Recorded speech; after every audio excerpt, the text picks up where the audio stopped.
Very good evening, everyone. Welcome to this panel discussion, which is always based on research based surveys. This is episode 8, part 1. I'm your host, Aarti Bagdi Gill. I am AIF Global Ambassador and CBSE resource person. And every time we are talking about SDGs, and this time, yes, it is for quality education. So I believe learning benefits every human being and it should be available to all of us. So today's topic of discussion is quality education, that is SDG4. Our respected panelists from various fields of education are Dr. Sanju Nanda. Ma'am, welcome to this platform. Welcome to all the viewers out here that Ms. Sanju Nanda is here with us. She is AIF member. Ma'am, please introduce yourself to our viewers. Good evening, all. I'm AIEF, Dr. Sanju Nanda. I'm a professor of pharmaceutics and working at Maharishi Dayanand University. I have done my B Pharm and M Pharm from Sagar University and PhD from IIT Delhi, and also LLB honors from MD University because I'm mostly more interested into the regulatory affairs, drug regulatory affairs. I work basically in the cosmeceutical area. That's my area of research. My major publications are there. But also been listed amongst the 2% scientists this year in the Stanford list. I basically like to get involved with young people and also students. I am a firm believer that the whatever education the students get right from the primary education and school education actually helps the teachers in the higher education segment and professional courses to groom them in a better way. I am also connected with certain NGOs which like Make the Future of the Country, which takes care of education and grooming of children from slum background. And I'm always interested in trying to contribute something to the society in one way or another. Thank you for roping me today. Thank you so much. Thank you so much, ma'am, for such a nice introduction part. Now I'll move on to the next panelist of the day, Ms. Deepika Malik. She is also AIF resource person. Yes, ma'am. Can you please introduce yourself to the viewers? Yes. Hello, everyone. Myself, Deepika Malik. I started my career as PGT Economics, and for the last 5 years, I'm working as a school principal, a CBSE affiliated school in Haryana. Personally, I believe that I am myself, I'm a lifelong learner, and I believe learning should never stop. Meanwhile, I have also associated myself with the NCRT resource person. I also worked as in that capacity. And recently, I've also joined the CBSE resource person group. So I am an official resource person from CBSE now. Moreover, I also believe that education is a very, very vast, it is very vast sector, and there is no dearth of it. The retirement does not exist in this sector. We can work as long as we can because children will always be there, and we as mentors and their guide can always help them to come up to the desired level, mentor them, guide them, and give them all the values. Besides the formal education, the non-formal education can also be imparted, and there's no limit to a teacher. Teacher is a it's a it's an ongoing process. Teaching is an ongoing process, and teacher is a lifelong teacher. So you can always benefit being in this profession. That is the very positive point. Thank you.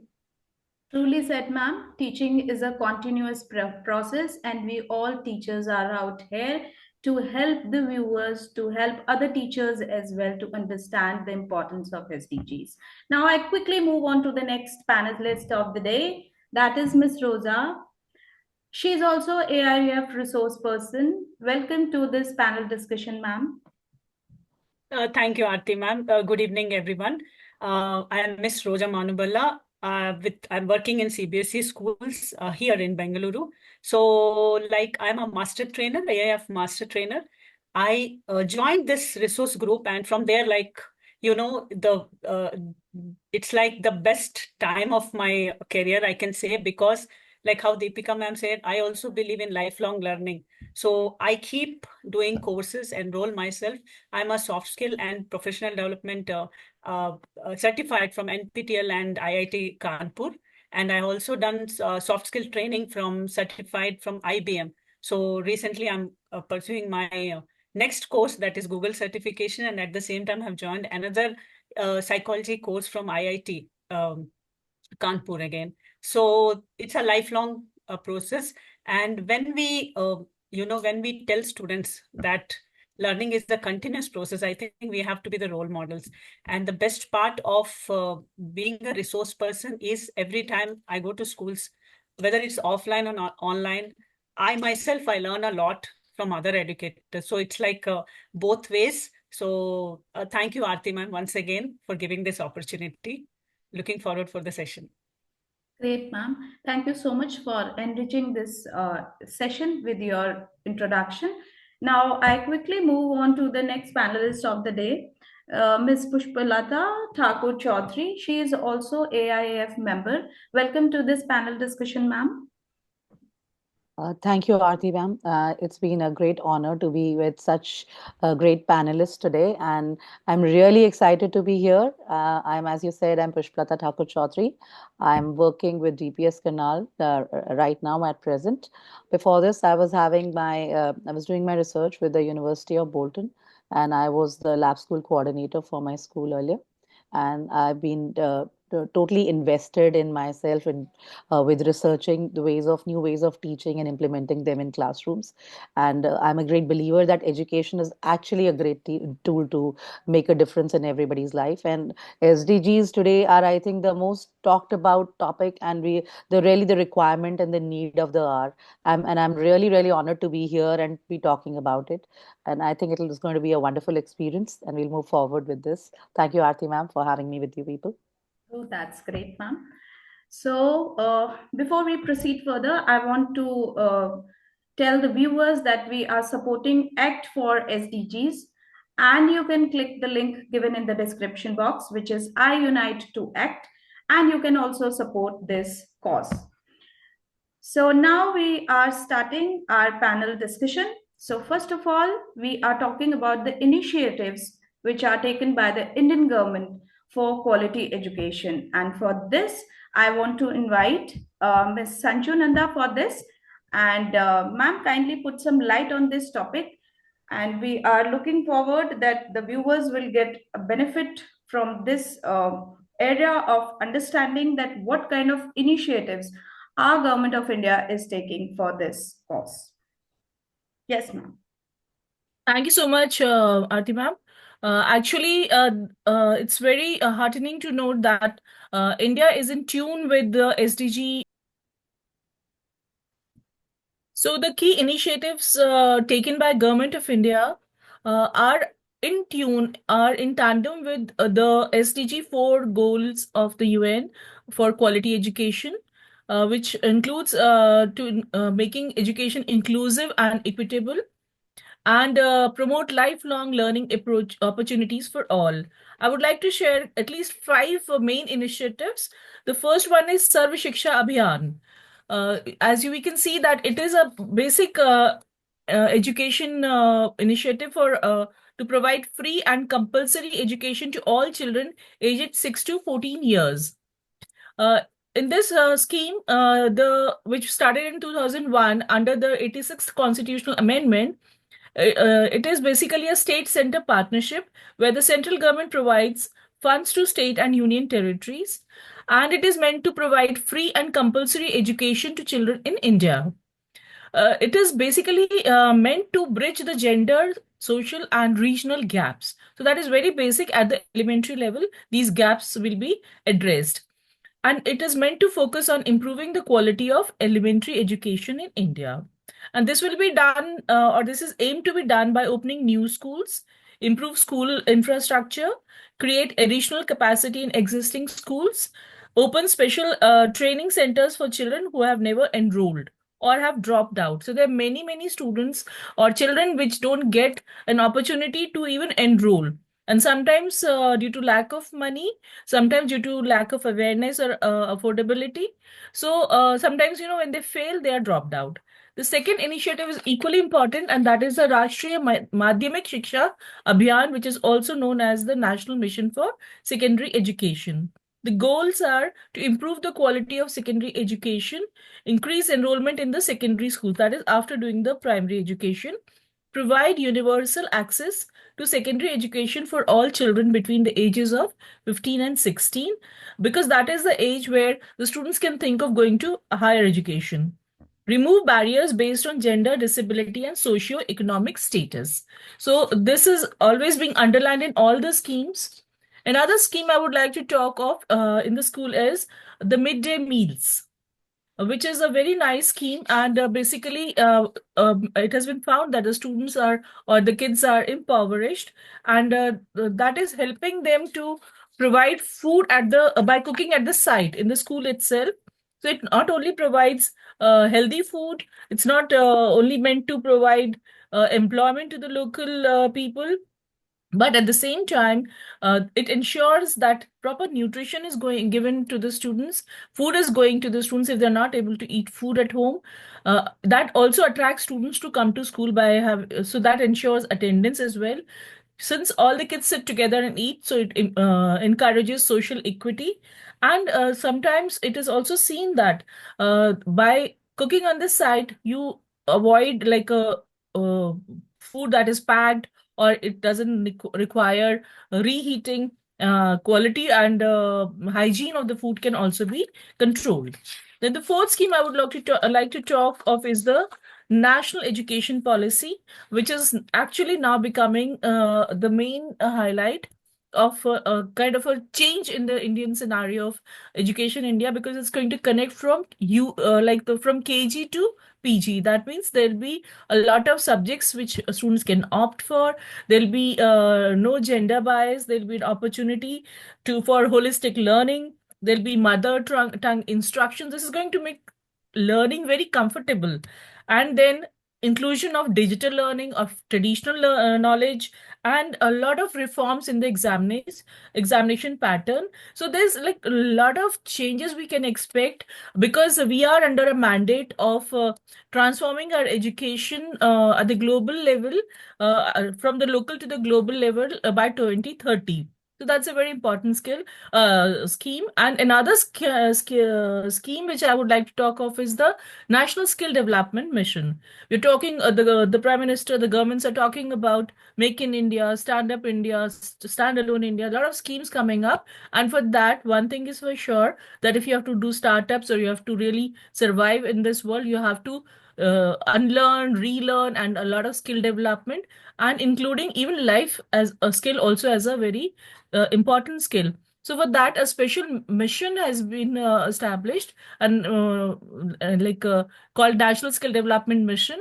And a lot of universities are coming up, centers are coming up. So I would like to mainly say that India is working equally hard and with the foresight that we are going to reform the global scenario by improving our local scenario. That's it. Thank you so much. Thank you so much, ma'am, for talking about these key initiatives which are taken by Government of India. We are living in a nation where we are looking forward to make our nation a developed one, and yes, we are working on that. So let's move on for quality education related examples, and for this, I want to invite uh, Ma'am Deepika for this. Yes, ma'am. Yes. Thank you, Aarti ma'am. Carrying forward what ma'am Sanju just said, SDGs goals on a very broader concept. It's a very broad and a very vast, concept. Under this, we have the fourth SDG, which we are talking about, is quality education. And as we all know, that quality education is necessary to improve the health, mental health, physical health, and well-being of our children. And it also helps the quality education, no doubt, helps to attain, to helps everyone to understand the world better and build a strong base for the future. This is the very essence, because this ultimately it will fulfill its the final goal, which is achieving economic prosperity and eliminating poverty the worldwide. So for bigger goals, we have to step by step go through the smaller aims and smaller goals, which start from our schooling, from our school level. So within the school, the NEP has a major role to play, because NEP again is one element of the SDGs of the quality education. And through NEP, the government has proposed so many options, so many programs, and so many initiatives that either way or the other way, we are going nearer to this goal. So in this regard, the list is endless, but I'll just here mention few of the examples which might be helpful to others also, those whoever are listening. The first is mentoring by the teachers. The students face so many problems at their personal level and at their emotional level and amongst the peer pressure and so many things for about which they don't want to talk about. They don't talk to neither to their parents nor to their friends. Sometimes it happens, the child becomes suppressed and inwards. So for that, I think I assigned this practice was initiated, that the some teachers who are matured and balanced enough, some responsible teachers had been assigned 2 students per teacher, and they will be continuously mentoring them, continuously talking to them, talking about their fears, talking about their anxieties, talking about their progress, talking about anything which they can't share with anyone. So the teacher has to be very trustworthy, and she has to have that connect with those 2 children or 3 children, depending upon the strength, whom she can monitor, whom she can mentor.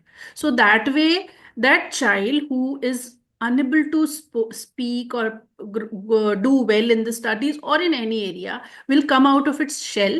And gradually, this has helped. This has helped because that teacher has totally taken the responsibility over a period of 4 months, 6 months, or a year. She has brought changes in that child. So, this is one thing where we can help that child to be better off. Secondly, mental health workshops.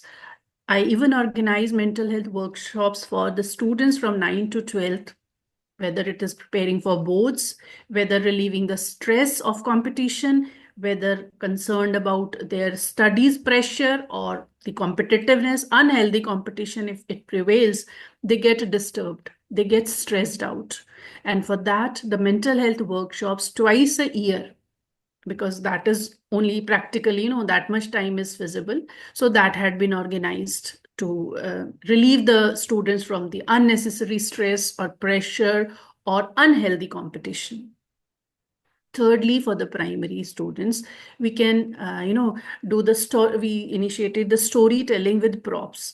Now, these children have to made understand the various emotions, various, areas where they should know what is right and what is wrong. Even the values, what values, how they have to behave in different times, in different situations. So storytelling to the primary children with the props, with all the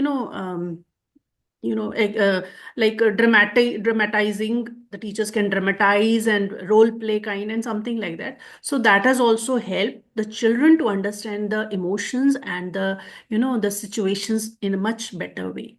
So that has also been very helpful. And this has definitely also developed some values and moral values and ethics also in the children. Then teaching basic household work. I think this is very important, which all schools must follow. We have to teach the basic things to the students so that they become independent and they become self-reliant, because that is the need of the hour. Simple tasks like folding of clothes. That's a very simple thing, from the junior level, if they are taught to keep their things in the place. We have maids, we have ayahs, and we have servants to do. But that skill which we need to inculcate is the child should be made independent. So simply asking them to bring fruits and peel, teaching them how to peel and where to throw the peels, where to arrange the things, how to put the things in the plate. I mean, these are basic household things which must be taught to the children right from the very age if we want them to become a balanced and healthy individuals when they grow up. And another one is teacher training workshops. That's again very important nowadays. Teacher training, the CBC is already encouraging so many CBPs. It is uh, commending all the schools also to take up these programs, to update, to tell the teachers about the latest initiatives which the government is taking and how to implement them. So teacher training workshops on regular time basis within the school, or sending teachers to other schools. That's almost every school is doing. So that is, I think, is very important. So with that, I would just conclude my topic and over to the next panelist. Thank you. Thank you, Deepika ma'am, for putting wonderful examples in front of the viewers that how you can go for quality education in the schooling time and in secondary years and after that as well. So because it's a continuous process, and of course life skills which you were talking about, I personally feel that life skill is something which is a part of your life which you cannot detach. So right from the beginning till end, it should be in our curriculum, it should be understandable by the students right from the beginning till end. So let's move on to the progress part, and I want to invite Ms. Pushpalata for this. Yes, ma'am. Thank you very much for inviting me, ma'am. Um, Before I begin, I would like to tell how the department under the Ministry of Education collects data for all this. I know there's a lot of great work happening, like Deepika ma'am said, Sanju ma'am said, at school level, teachers are doing a great job, but now we have to compare ourselves at the national level of how we are moving forward. As you can see in the slide, you can see the number of goals which are laid forward for us by the SDGs, where we have the 4.1. It says free, equitable, quality primary and secondary education. Here, our Ministry of Education has put forward UDISE, and this is the data collection department from where all the data of different districts is coming forward, and why how we are aligning it with our national 20 NEP 2020 and moving forward. So I would like to directly move forward to the slides where you can see. Then our first goal is 4.1, which says ensuring equitable and quality primary and secondary education. So our key indicators are the ANER. Then ANER includes the adjusted net enrollment ratio. So if we see an enrollment ratio, it has increased from 2021-22 from 87% to 96.5%.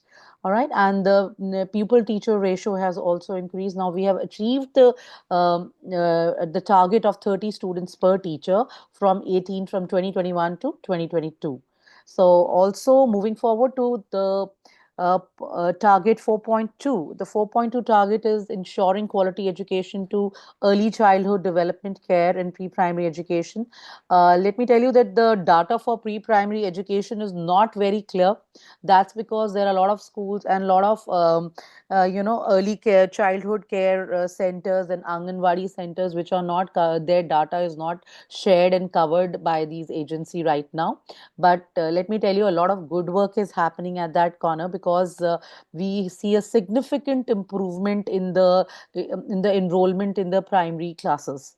And also the quality of early childhood education has increased, as ma'am has also put up before me, that she has said that the National Early Childhood Care and Education NCCE policy has NECCE policy has been enforced by the government, where the particular norms by the early childhood are being followed.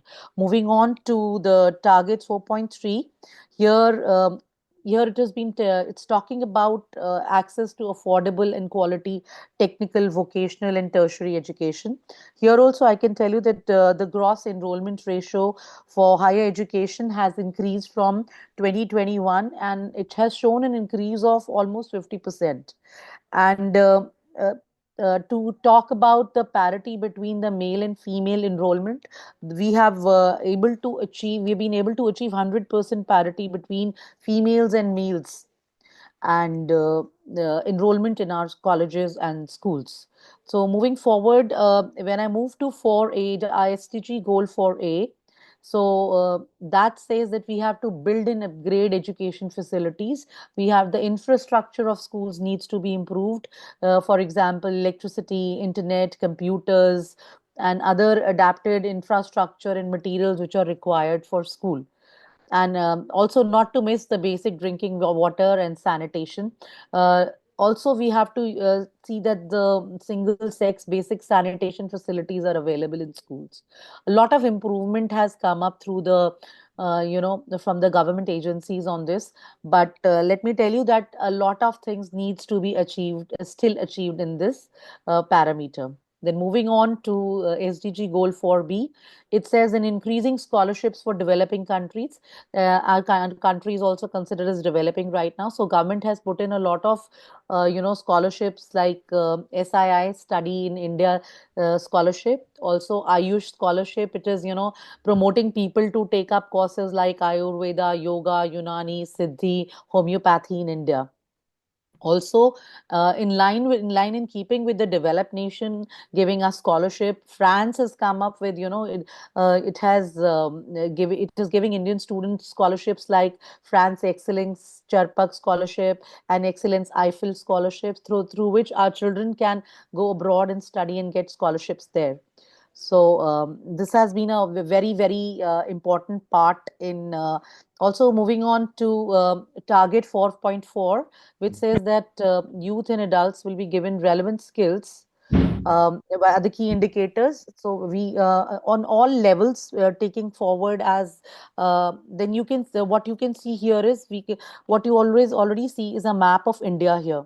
So in this map, you can clearly see that it is telling us about how what is the growth rate from 2018 to 23-24. Though you see that the green portion has decreased quite a lot, but let me tell you the reason for that. For that is that now our data is more specific than it was before, and to top it all, Kerala and Delhi are the top performing, places and states and UTs respectively, and 7 states and 5 UTs have bagged position in this category. They have become the front runners in putting these SDG goals. And however, there are 6 states which have fallen behind in the aspirant category, and probably they will with time also pick up. So there is a lot of there is a lot of diversity in our land, in our country, and it is very difficult to achieve all these aims. Most of them they will be like our enrollment etc will be completed in 230 like our SDG goals want us, but majority of the goals will take another 10 to 15 years to be reached. So I will conclude my progress in my next slide.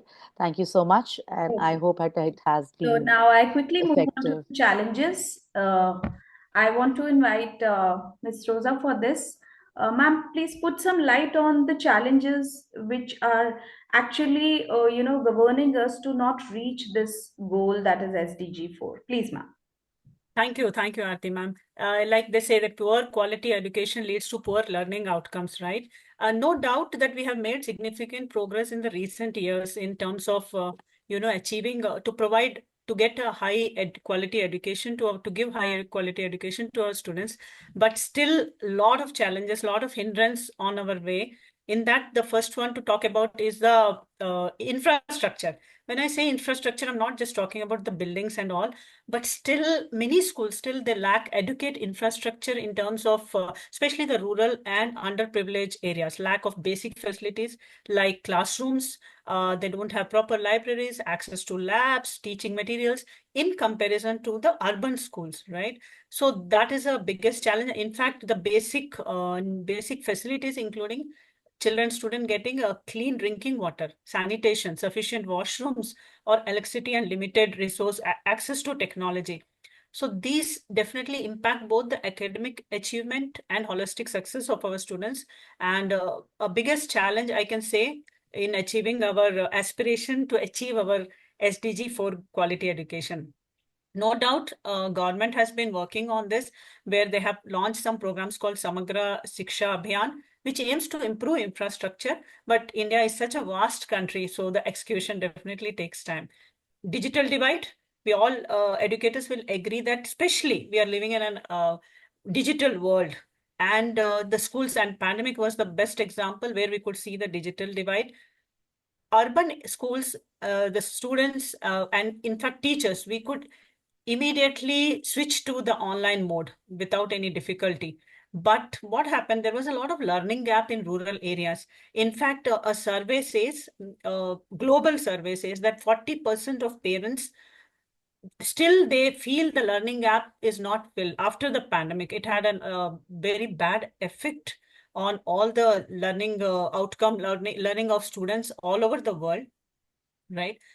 A digital divide, and also the availability of resources in terms of textbooks, resource materials, or again the technology resources, right? So that is one big hindrance. Taking it forward, cultural and socio-economical, when I say that, is basically it's a barrier of income divide, right? Where families with higher income groups can afford better schooling options, but where students coming from lower income groups, their parents prioritize work over education. In fact, there are, even though there are changes, a lot of changes we can see, but still there are families where poor families where they cannot afford basic uniforms, books, and school fees, even though government is providing free education. So that's the biggest challenge. And besides this, there is a gender disparity where the girl child always has to step back. In fact, a beautiful quote I remember here by Miss Michelle Obama, that when girls are educated, the countries become stronger.